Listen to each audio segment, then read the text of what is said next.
Welcome to this edition of Opinion Central. I'm John Diaz, the editorial page editor for the San Francisco Chronicle. With me this afternoon is Congressman Eric Swalwell. Welcome, Eric. Yeah, thanks for having me back.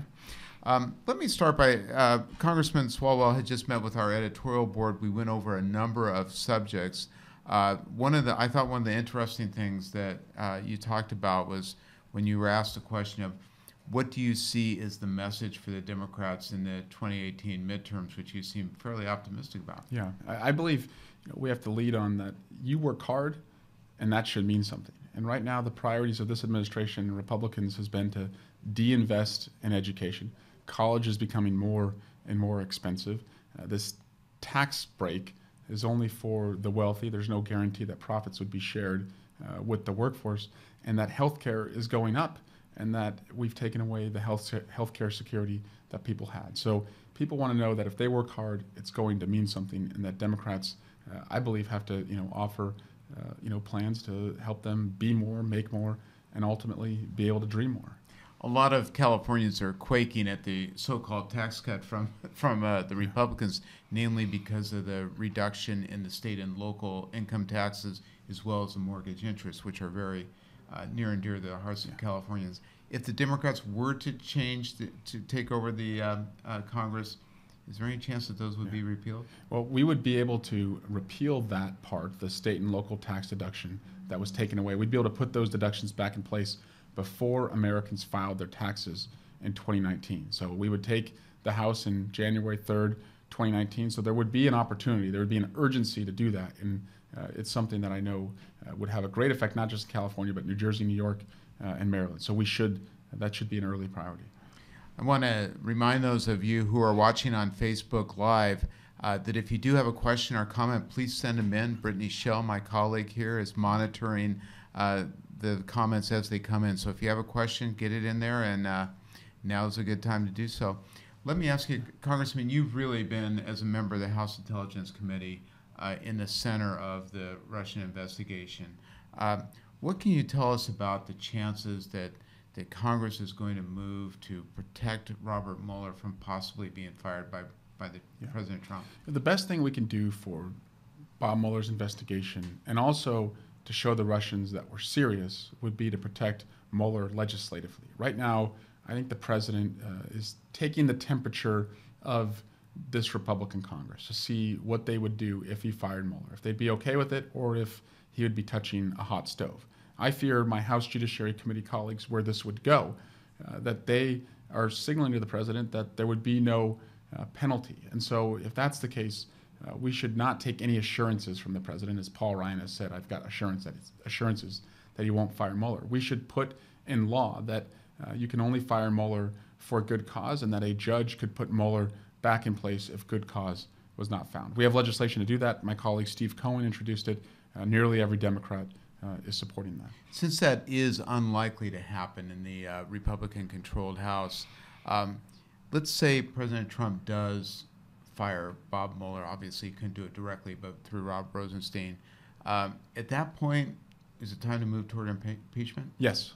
I think that would be a direct impeachment violation, that it should go straight to the House Judiciary Committee. My fear, though, John, is that there's no will there to hold the president accountable at all, and that right now this presidency is just careening across America without a stoplight, a stop sign, or any cop on the beat. There's no checks on this president. It's so frustrating to me because I thought that Paul Ryan and Mitch McConnell, as much as I may not agree with them policy-wise, that they would have the courage to stand up to a out-of-control executive, but they have not. And so that's why I think it may mean not changing minds, but changing seats this November.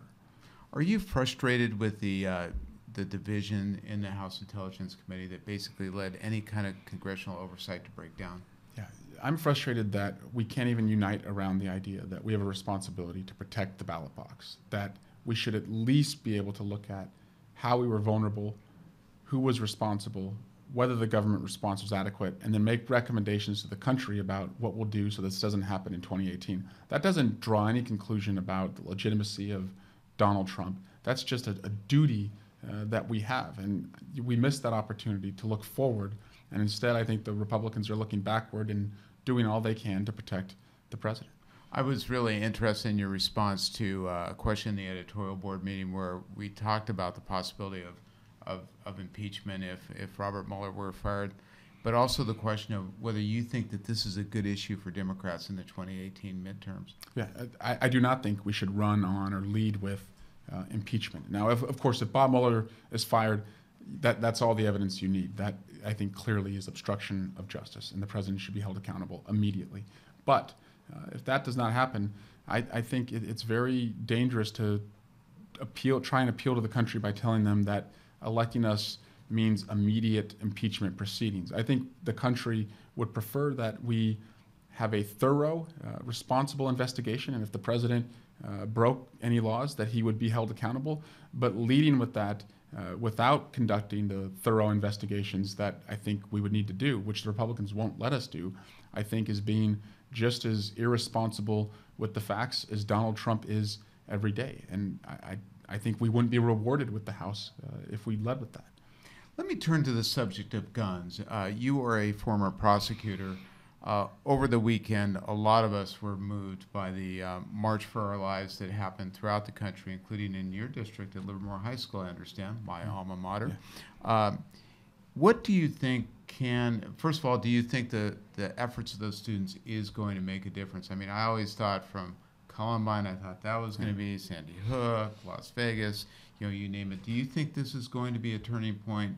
And what do you think can be done realistically within this Congress? And what would you like to have happen in terms of gun control? Yeah. These students have spoken up, they've shown up, and they're leading our country. And if we don't hear them and fight for them, I think we will have to answer to them. And what they want is for us to prioritize their right to live, their right to be safe, their right to come home above any other right in the Constitution. And I'll tell you, John, in the past, I've answered questions in the press. I've told people at town halls, look, we can protect the Second Amendment, but also protect lives. And that gave a false equivalence, I think, to the Second Amendment and the right to live.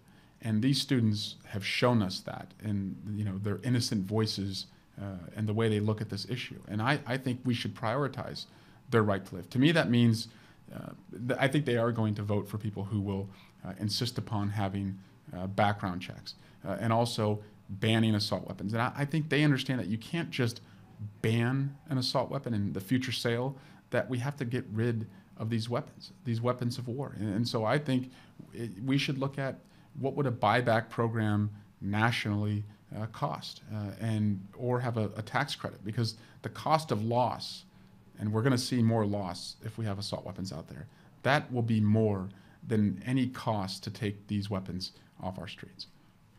Final question. My colleague Joe Garofoli was asking you about the optimism that you have for the Democrats taking some House seats, and he suggested that Nancy Pelosi has been talking about turning 7 Republican seats in California to Democrat.